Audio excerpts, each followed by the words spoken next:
सामाजिक कार्यकर्त्या अंजली दमानिया यांनी नेते मंडळी राजकारणी कमी आणि व्यावसायिक जास्त असल्याची टीका केली।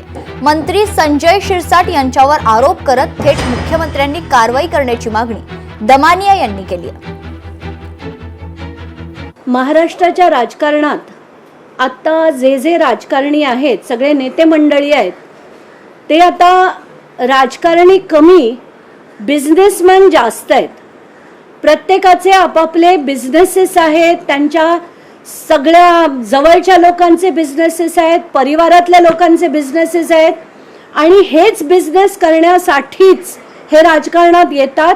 क्रिस्टल, BVG आणि स्मार्ट सर्व्हिसेस या 3 कंपन्या, काही कुठचंही महाराष्ट्रात निविदा असो, कुठचीही, याच 3 कंपन्या त्या क्वालिफाय होतात। खरं तर या अधिकाऱ्यांना, या सगळ्या कंपन्यांना धारेवर धरण्याची गरज आहे। मी पहिलं मुख्यमंत्र्यांना विनंती करेन, ताबडतोब हे टेंडर कॅन्सल झालंय असं तुम्ही निर्देश द्या। लोकशाही मराठी ऐका, पहा, जागरूक रहा।